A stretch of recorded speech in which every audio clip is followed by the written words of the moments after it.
Okay, let's sit down and whittle us a little religious cross, okay? This is a unique little project, very simple little project, but it's a good little project that we can sit here and talk about carving with and just sort of get everything rolling along with. And this is actually a 1 inch. This is 1 inches thick, okay? I guess you could do it in 3/4, but I had a 1 inch piece by about 4 3/4.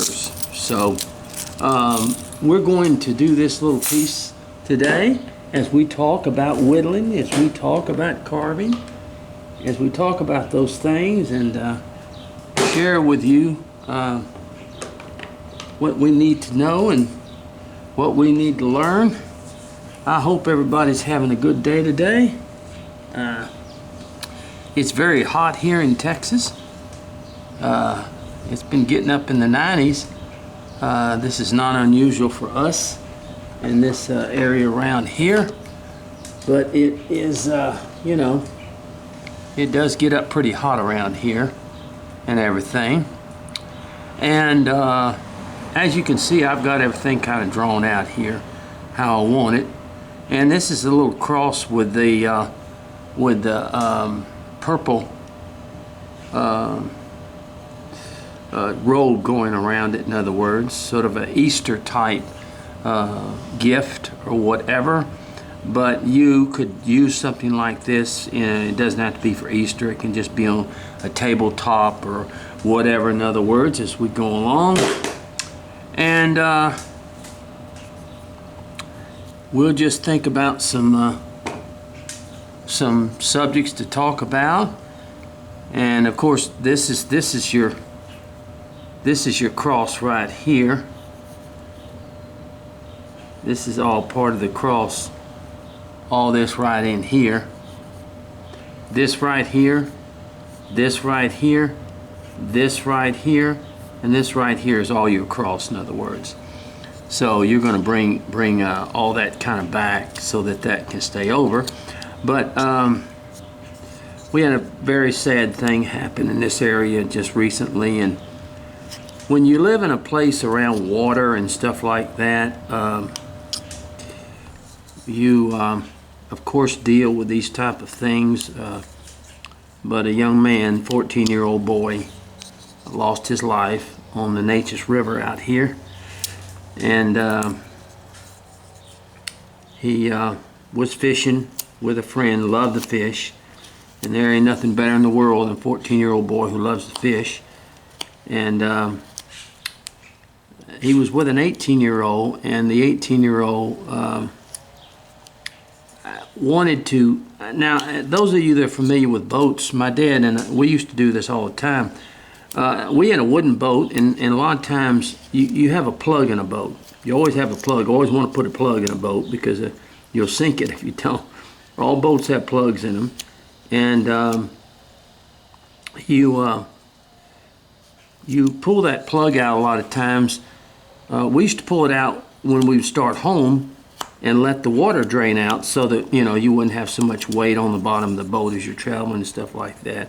Well, that's what was happening here. The young man, the 18-year-old, was asking the 14-year-old to drive the boat, and in a little John boat, this was only about 12 foot, well actually a little 14-foot John boat. You don't have most of them don't have steering wheels. They just you get in the back and you guide the motor with the handle of the. So he asked the 14-year-old to drive the boat for him while he pulled the plug on the to let some of the water out. And of course, I don't know if the boy had never driven the boat before or wasn't familiar with driving it. Maybe he was, I don't know, in such a way. But anyway, he lost control and flipped the boat. And when the 18-year-old said he came up out of the water, he saw the 14-year-old, he saw him laying basically face first in the water, and so he tried to get to him, swim to him in time, but he went under. So they've been searching for him, and they did find him. And very, very sad thing.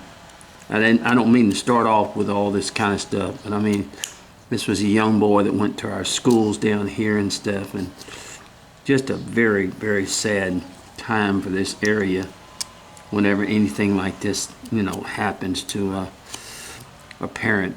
I can't imagine. I have never lost a child.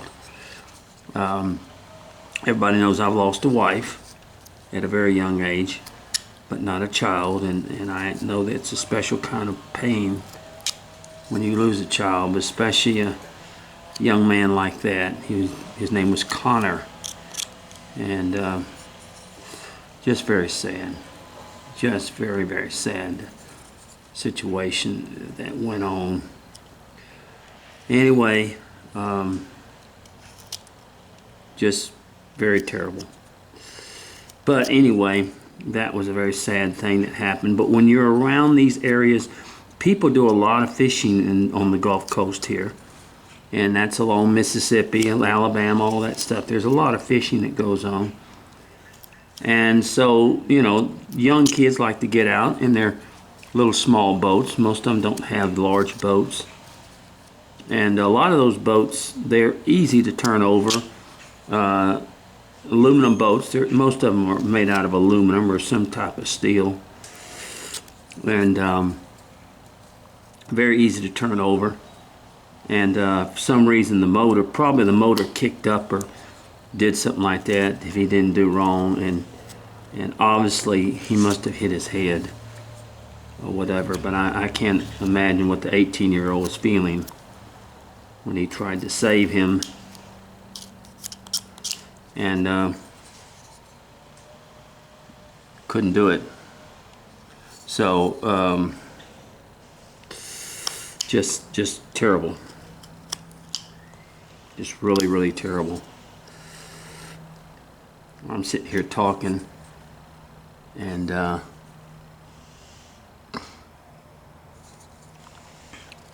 I'm sorry, but it's very, very terrible, just horrible.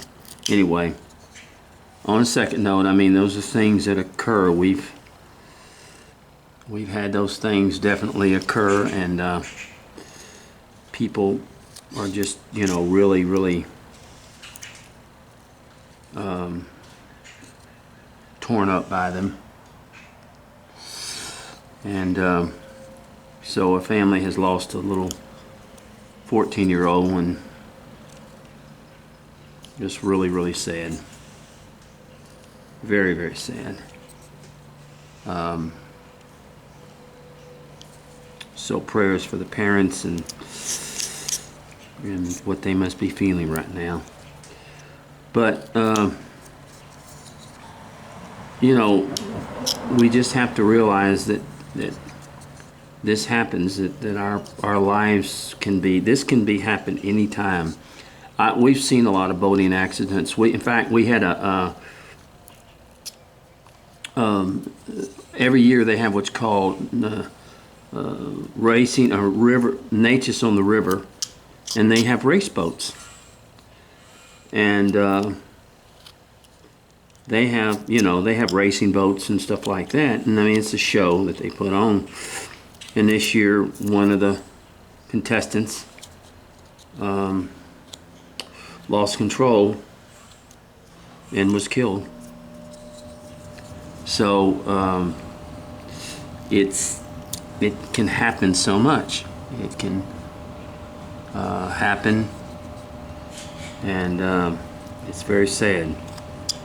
But it's real, you know. It's what can happen in those times, you know.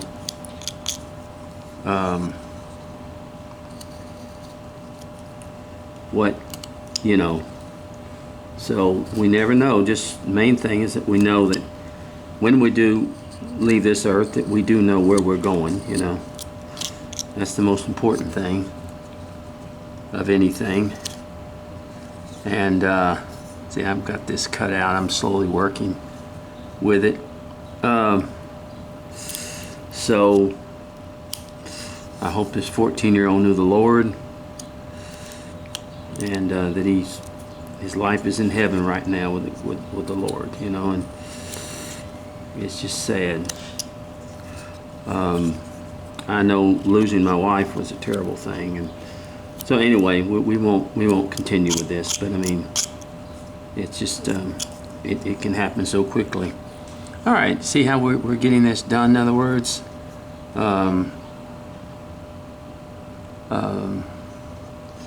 in this sense, but it's a very hot day here in Texas, and I'm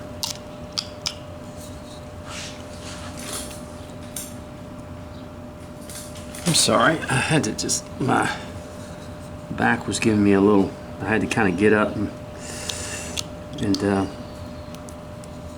sort of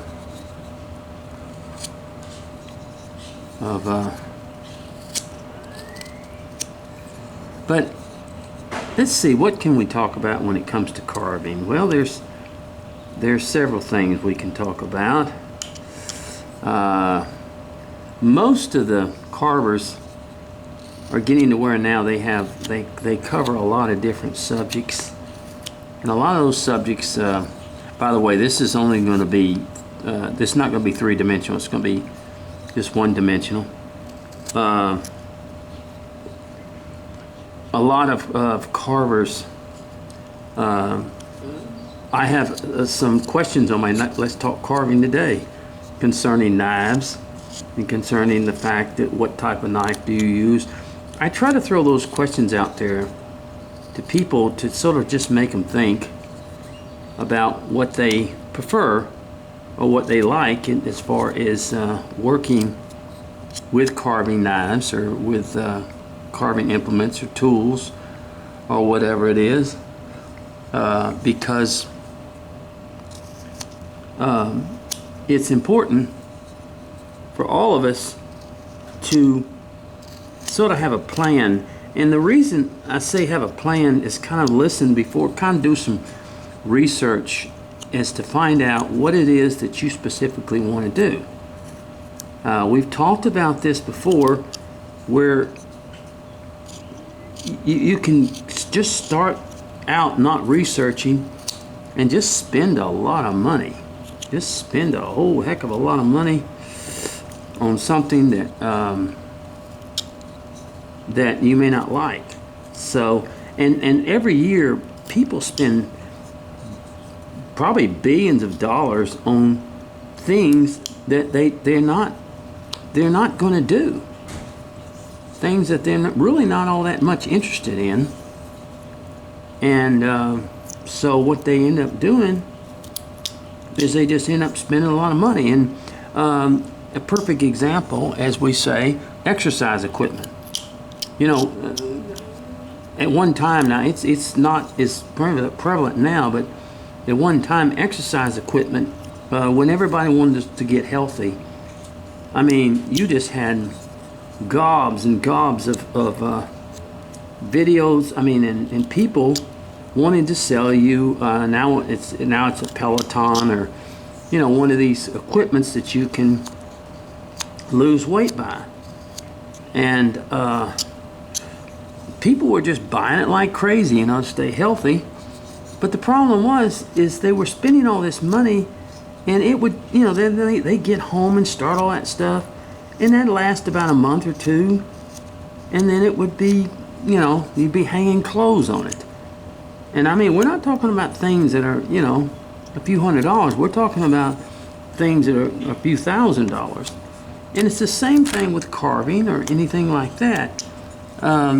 You want to research because you want to make sure that you feel that that possibly, here, let me draw this, because this is gonna come this way.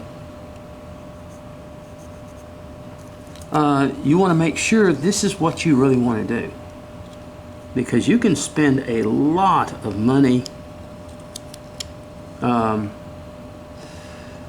with all this stuff. You really can. So you don't want to do that. That's one of the things you do not want to do, is spend money on something that it's not going to pan out, or it's not what you want to do. We've talked about this. People buy boats.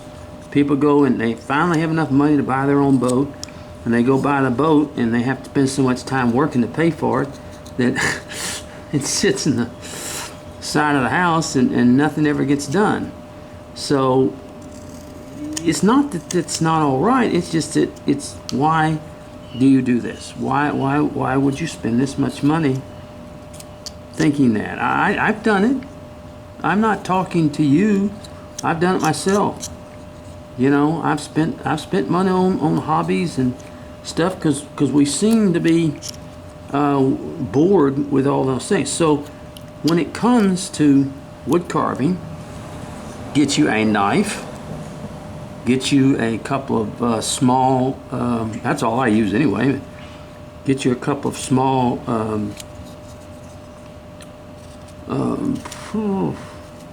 gouges, like a V tool and a V gouge, a small one, and go from there. You know, spend about maybe $90 to $100, and then if you don't like it, then you're not into it for so much money. And that is very important. That is very important in learning how to do the craft, how to do it, you know, in such a way that is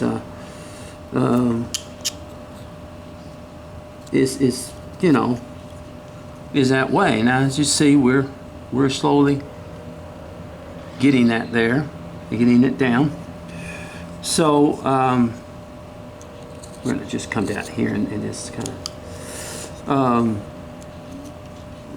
so when it boils down to it, that is a I didn't really have to even use 1-inch wood. I could have probably used 3/4 on this thing. I just used 1 inch because I had some. We all know that. We all know what we do.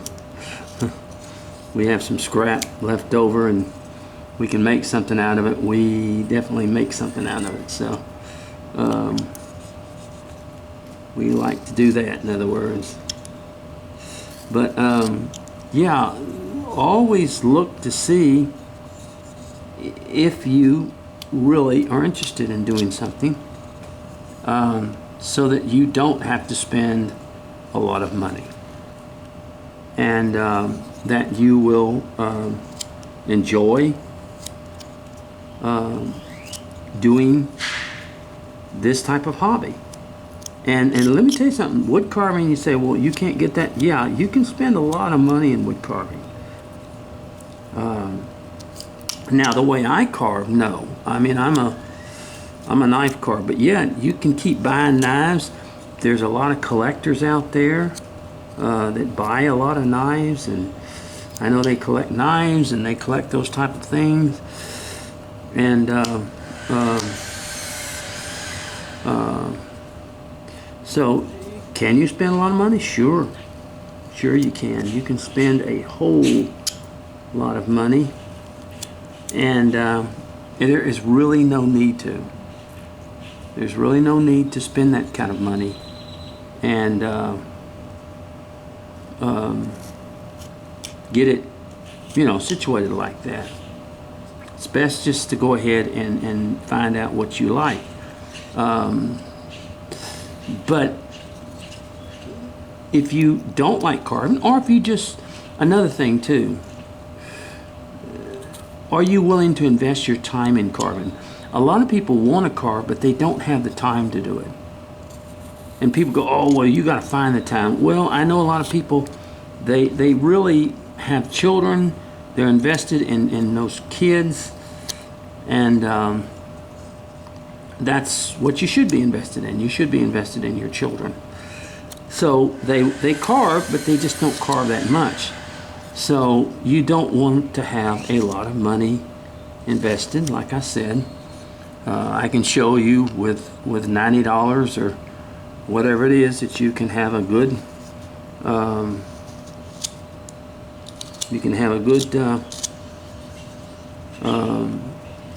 nice time and do a good job of it and just enjoy yourself. But you know, this way you try to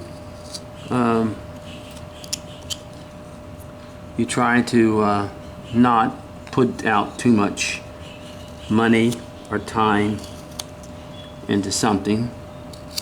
Some of you just want to, and like I said, a lot of people, the reason a lot of people began wood carving in their later years is because of the fact that they had the time for it then. When you're raising children, when you're doing those type of things, I can understand, like me, you know, I can come out here and make a video and I'm not bothered. You know, now when I keep my grandkids, no, I can't do anything like this. I can't do anything like this because they would come out, what are you doing, Papa?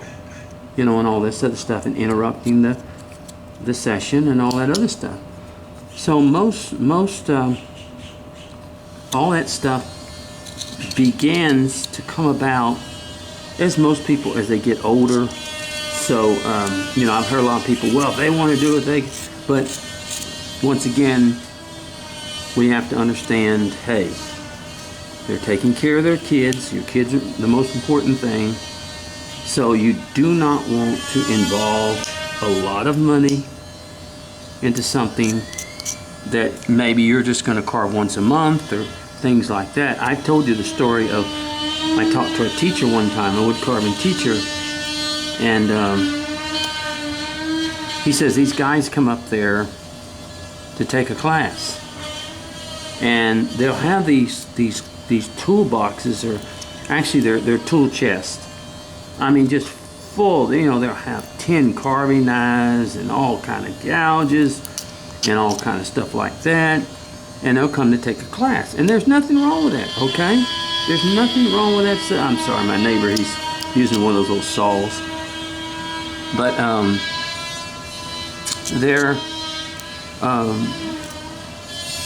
they'll come and take a class, and they'll have all this equipment, and they'll come and take a class the next year, and he'll go,